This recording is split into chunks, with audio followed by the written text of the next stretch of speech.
అందరికీ నమస్కారం అండి. నేను మా గురువు వద్దకు వెళ్ళాను. మా గురువు గారు ఏమంటున్నారో వినండి మీరు.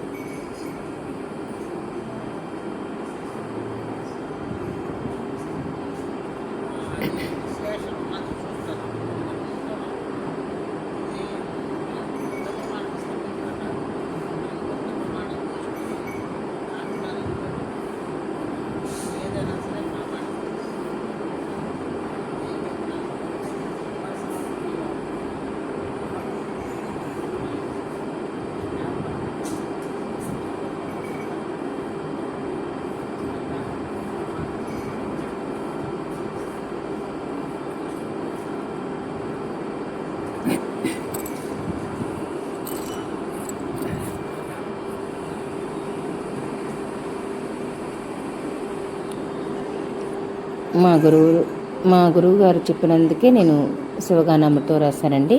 ఇప్పుడు సుబ్రహ్మణ్యేశ్వర స్వామిది రాయమని చెప్తున్నారు. దాని గురించి కొన్ని వివరాలన్నీ కూడా ఆయన చెప్తున్నారనమాట. ఈ విధంగా నేను మా గురువు గారిని కలవడం నా పూర్వజన్మ సుకృతం అండి. గురుదేవులంటే మా గురువు గారేనండి. అంత గొప్ప ఆయన, చాలా మంచి ఆయన. మీరు ఎవరైనా శ్రీశైలం వెళ్తే కనుక తప్పకుండా శ్రీశైలం వెనక భాగంలో ఉంటారండి, వేమన రాజ్యపీఠం అని. అక్కడికి వెళ్ళి కలవండి. ఆయన మన ఏ సమస్యలకైనా పరిష్కారం చెప్తారు. చాలా గొప్ప ఆయన అనమాట. ఆయన ప్రధాన అర్చకులుగా చేస్తున్నారని కూడా నాకు తెలియదండి, ఇప్పుడే తెలిసింది. నేను ఆయన్ని కలిసి దాదాపుగా 5 సంవత్సరాలు 4-5 సంవత్సరాలు అవుతుందండి. కానీ ఇప్పుడే తెలిసింది ప్రధాన అర్చకులన్నీ. తప్పకుండా కలవండి. ఎవరికైనా సరే ఏ సమస్యలైనా సరే ఆయన పరిష్కారం చెప్తారు.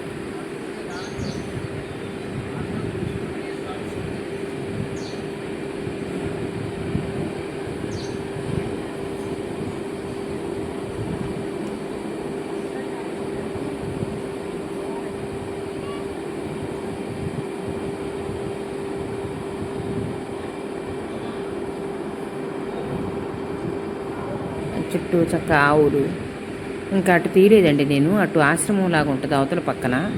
అమ్మవారు, అయ్యవారు, దత్తాత్రేయులు వారు, పంచముఖ ఆంజనేయుడు, సుబ్రహ్మణ్యేశ్వర స్వామి అందరూ కూడా కొలువై ఉంటారండి. నేను అది వీడియో తీసుకోలేదు. ఈ విధంగా శ్రీశైల యాత్ర పూర్తి చేసుకుంటున్నామండి.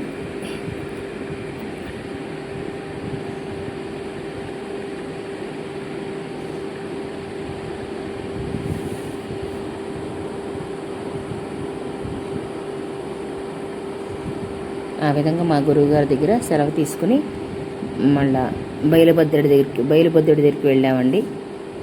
ఈ వీరభద్రుడు చాలా గొప్ప ఆయనంట, చాలా మహిమాన్వితుడంట, చాలా అపార శక్తి సంపన్నుడండి ఈయన. అసలు ఎంతమంది పైన కప్పు వేయడానికి ప్రయత్నించినా సరే అసలు వీలు పడలేదంట.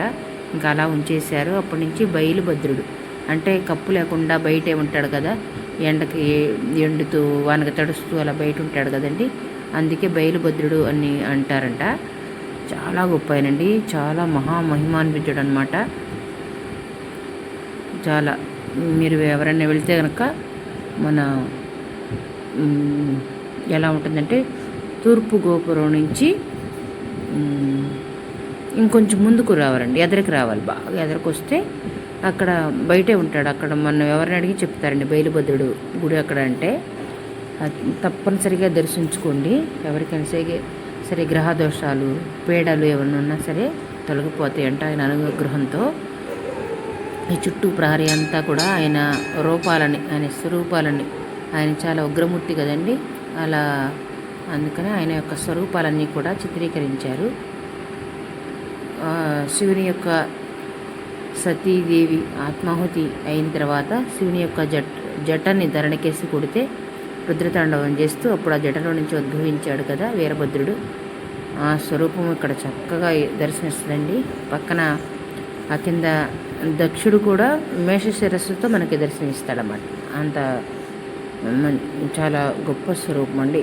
తప్పనిసరిగా శ్రీశైలం దర్శించుకోవాలి. శ్రీశైలం దర్శించుకుని అక్కడి నుంచి వచ్చేయకుండా మనకి చుట్టుపక్కల ఉన్నాయి కూడా ఇలాంటివన్నీ కూడా తెలుసుకుని వస్తే ఇంకా చాలా దానికి బాగుంటుందండి, పరిపూర్ణంగా చేసినట్టు ఉంటుంది.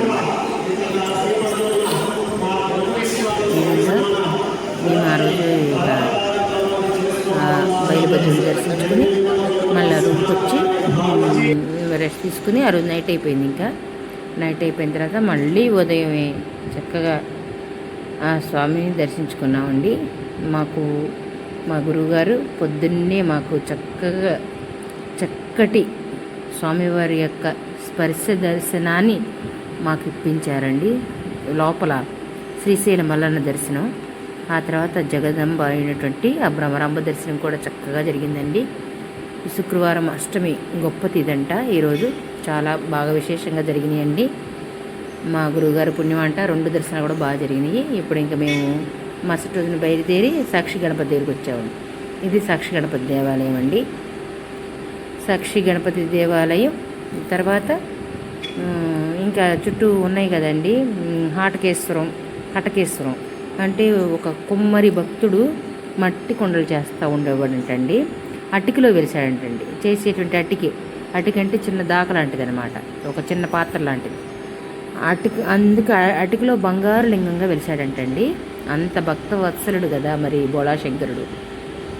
అందుకే హాటకేశ్వరం అని, హాటకం అంటే బంగారం అని పేరు ఉంది కాబట్టి హాటకేశ్వరుడని ఇలా ఎలా అయినా సరే మనం అనుసంధానం చేసుకోవచ్చండి.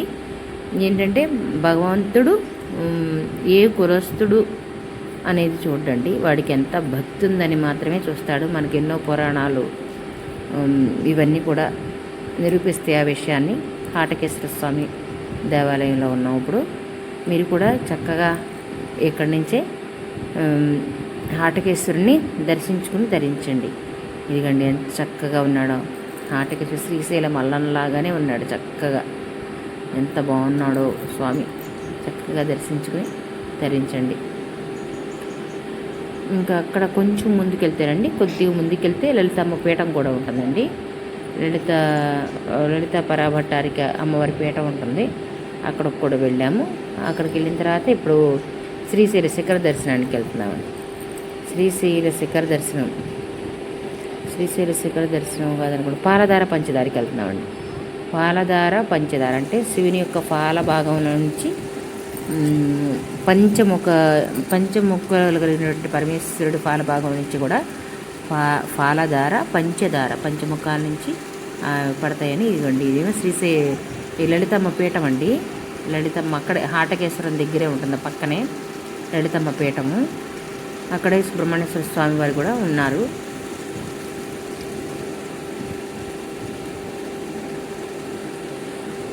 ఇప్పుడు ఇక్కడి నుంచి మేము పాలధార పంచదారకి వెళ్తున్నామండి. పాలధార పంచదార ఆ చుట్టుపక్కల అంతా కూడా, పక్క అంతా కూడా వనమూలికలు అన్నీ మన అడవుల్లో ఏమేమైతే దొరుకుతాయో, కరక్కాయలు, తానికాయలు, ఇంకా తలకు పెట్టుకున్నటువంటి అవన్నీ కూడా ఉంటాయండి. కుంకుడుకాయలు, పెద్ద అడవి కుంకుడుకాయలు అంట, అవన్నీ ఇవేనండి పాలధార పంచదార. ఎంత బాగుంటాయండి వాటర్, చాలా బాగుంటాయండి. అసలు మనం ఎక్కడ తాగమన్నమాట వాటర్, అంత బాగుంటాయి, స్వచ్ఛంగా ఉంటాయి, చాలా బాగుంటాయి ఆ వాటర్. అక్కడి నుంచి ఇక్కడే మన జగద్గురువులు ఆదిశంకరాచార్యుల వారు సౌందర్యలహరి రచించారంటండి. ఆ ఆదిశంకరాచార్యుల వారు ఇక్కడ కూర్చుని అమ్మవారి యొక్క సౌందర్యలహరి రచించిన ఆ ప్రదేశం కూడా ఉందండి. ఇప్పుడు మేము వెళ్ళినప్పుడు అది క్లోజ్ చేసి ఉందన్నమాట. క్లోజ్ చేసి ఉంది. ఇదిగోండి, ఇది ఇక్కడ ఈ ప్లేసు క్లోజ్ చేసి ఉంటే ఇంకా వీడియో తీయడానికి కూడా అవ్వలేదండి. ఎలాగోలా తీస్తానికి ప్రయత్నిద్దాం అనుకుంటున్నాను. ఇంకా నేను ఇక అక్కడ ఆ దారుల కిందే మనకి సరస్వతి అమ్మవారిని అక్కడ ప్రతిష్ఠ చేస్తారు కాబోలండి. అమ్మవారి యొక్క విగ్రహం అట్లా పెట్టారు. ఎప్పుడు కూడా ఈ అమ్మ అట్లా జలంతో అభిషేకించబడుతూ ఉంటుంది. తర్వాత పక్కన గుడి ఉందండి, ఇంకా కట్టలేదు, పూర్తవలేదు, అందులో పెడతారు కాబోలు ఆ తల్లిని. ఆ పక్కన నందీశ్వరుడు ఉంటాడండి. అదివరకు మేము ఎప్పుడో ఒక 20 సంవత్సరాల క్రితం వెళ్ళినప్పుడైతే ఆ నందిలో బియ్యమును తెల్ల నువ్వులు ఇచ్చేవాళ్ళండి. తెల్ల నువ్వులు, నల్ల నువ్వులు అక్కడ సరిగ్గా జ్ఞాపకం లేదు. అవి వేసి తిప్పాలి. తిప్పితే అప్పుడు నంది కొమ్ముల్లో నుంచి చూడాలనేవాళ్ళు. ఇప్పుడు ఆ నువ్వులు ఆ బియ్యం అనేది ఇవ్వట్లేదండి. అక్కడ డైరెక్ట్గా చూడమని చెప్తున్నారు. 20 రూపాయలు టికెట్ తీసుకుంటున్నారు. ఎంత మరి ఎవరి కాళ్ళే మాకు కనిపించలేదంటే మాకు కనిపించలేదని చెప్పేసి అనుకుంటున్నారండి. నేను చూశాను నాకు కూడా కనిపించలేదు. తర్వాత ఇక్కడ బయోస్కోప్ ఏదో ఉంది కదండి, దాని నుంచి ఎక్కడో లేలగా కనిపిస్తుందండి, ఎక్కడో లేలగా కనిపిస్తుంది. కానీ ఇక్కడ కాదంటండి, అసలు చూడాల్సింది అక్కడ నంది కొమ్ముల్లో నుంచి కనిపిస్తే మోక్షం వస్తుంది అని చెప్పేసి శాస్త్రాలు చెప్తుంది. చూసుకోబోయి నంది గారు నమస్కారం చేసుకోండి.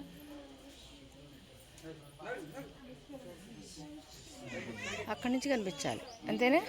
నందిలో చూడాలా, కనిపించిన వాళ్ళకి మోక్షం వస్తుంది.